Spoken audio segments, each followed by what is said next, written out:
નમસ્કાર, આપ જોઈ રહ્યા છો સ્પાર્ક ટુડે ન્યૂઝ। જૂનાગઢના પ્રસિદ્ધ મહાશિવરાત્રિ મેળાની પાવન ઘડીઓ નજીક આવતા ગિરનારની તળેટીમાં આવેલું મા વાઘેશ્વરીનું મંદિર જે હજારો લાખો ભક્તોની આસ્થાનું કેન્દ્ર છે, જ્યાં ભવનાથ મહાદેવના દર્શનાર્થે આવતા લાખો શ્રદ્ધાળુઓ મહાશિવરાત્રિના મેળા દરમિયાન માતાજીના આશીર્વાદ લેવા પણ અવશ્ય પહોંચે છે।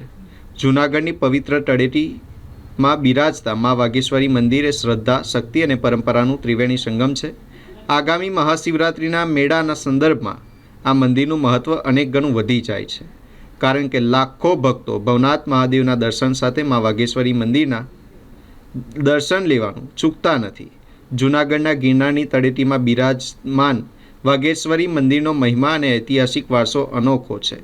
જૂનાગઢની પવિત્ર ભૂમિ પર બિરાજમાન મા વાઘેશ્વરી મંદિરનો ઇતિહાસ આશરે 700થી 800 વર્ષ જૂનો છે। આ મંદિરના પૂજારી સુરેશકુમાર પોપટલાલ મહેતાના જણાવ્યા અનુસાર ભક્ત કવિ નરસિંહ મહેતાના વંશજ એવા એક પરમ બ્રાહ્મણ ભક્તની અતૂટ શ્રદ્ધાથી પ્રસન્ન થઈ માતાજીએ ગિરનાર પર્વત પર સ્થિત ઉપલા વાઘેશ્વરી મંદિર ખાતે સ્વપ્નમાં દર્શન આપ્યા હતા અને ભક્તે માતાજી પાસે એવું વરદાન માગ્યું હતું કે તેઓ અહીં ગુપ્ત રીતે વાસ કરે અને શરણે આવતા તમામ ભક્તોના દુઃખ દર્દ દૂર કરે। મહાશિવરાત્રિ મેળાના આયોજન અંગે જણાવતા તેમણે જણાવ્યું હતું કે દર વર્ષે વહીવટીતંત્ર દ્વારા જૂનાગઢ ખાતે મહાશિવરાત્રિ મેળાનું વિશાળ અને સુવ્યવસ્થિત આયોજન કરવામાં આવે છે। આ વખતે રાજ્ય સરકારના માર્ગદર્શન અને સહયોગથી ભક્તોની સુવિધા, સુરક્ષા, આરોગ્ય, સ્વચ્છતા અને ટ્રાફિક વ્યવસ્થાને લઈ વિશેષ આયોજન કરવામાં આવી રહ્યું છે। રાજ્ય સરકારના પ્રયાસથી મહાશિવરાત્રિ મેળાનું ભવ્ય આયોજન થનાર હોય ત્યારે ગિરનાર તળેટીમાં આવેલા મા વાઘેશ્વરી મંદિરે ભક્તો માટે ખાસ વ્યવસ્થાઓ હાથ ધરવામાં આવી છે। મારું નામ સુરેશકુમાર પોપટલાલ મહેતા।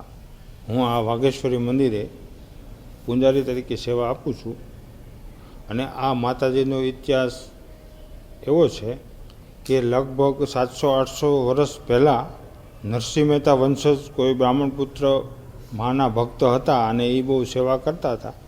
એ દરમિયાન એને સપનામાં આવીને માએ એને સંકેત આપેલો આ ગિરનાર પર્વત ઉપર, એટલે અત્યારે આપણે ત્યાં ઉપલા વાઘેશ્વરી મંદિર છે, ત્યાં માએ એને દર્શન આપ્યા।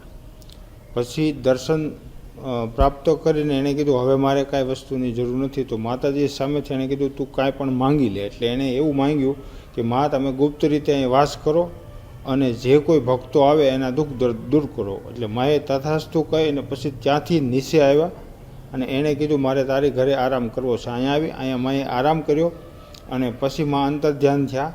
એટલે અંતર ધ્યાન થતી વખતે માએ વાઘની સવારી કરી એટલે એનું નામ વાઘેશ્વરી પડ્યું।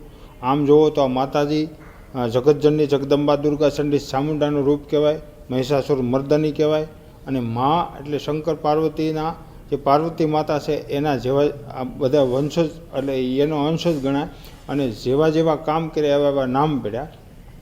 આ માતાજીનું વર્ણન હું એક શાખામાં કરું છું કે પરા અંબાને પ્રકૃતિ તું સ્વપ્ન જાગ્રત સુષુપ્ત તું તુર્યા સમાજ તારો રૂપ જ્ઞાન કર્યા ઈચ્છાસુપ હિરણ્યામય હિરણાક્ષી તું પદ્માને પદ્માક્ષી તું નંદાને તું નીલા તું નારાયણને નિર્મલા તું પર્વત નંદાની પાર્વતી તું સીતા સતીને સત્યા તું ભવાની ભગવતી ભવલભા ભાગીરથી અન્નપૂર્ણા રૂપે માત તું જઠરાગ્ને કરતી શાંત દયા શાંતિ તારું નામ અને દિન દુખીઓનું તું વિશ્રામ જ્યાં વિદ્યા વિધાતા તો સુરસુંદરી સુખદાતા ગંડકી ગોદાવરી તારું નામ અને સરસ્વતી કરું પ્રણામ જ્યાં વિદ્યા વિધાતા તો સુરસુંદરી ગંડકી ગોદાવરી સરસ્વતી કરું હું પ્રણામ। આ મા જગતજનની જગદંબા એ આ માનું પ્રાગટ્ય સ્થાન છે। એટલે અહીંયા આ પ્રાગટ્ય સ્થાનની હિસાબે ઘણા ભાવિ ભક્તો જૂનાગઢ તેમજ ગુજરાત તેમજ હિન્દુસ્તાન અને દેશ વિદેશથી ઘણા ભક્તો અહીંયા માના દર્શન કરવા આવતા હોય છે। નવરાત્રિ દરમિયાન 4 નવરાત્રિ દરમિયાન અહીંયા ઉત્સવ થતા હોય છે, એમાં ઘણા ભાગ લેતા હોય છે અને હવે ટૂંક સમયમાં અહીંયા આપણે શિવરાત્રિ મહાશિવરાત્રિનો મેળો થઈ રહ્યો છે। તો આ મેળામાં દૂર દૂરથી લોકો દેશ વિદેશથી પણ આવે અને એક મોટું ભવ્યાતીત ભવ્ય આયોજન થાય। એમાં આપણા મુખ્યમંત્રી, ઉપમુખ્યમંત્રી એનો ખાસ સાથ સહકાર અને એના વહીવટ હેઠળ આ બધું કાર્ય થઈ રહ્યું છે। જય માતાજી।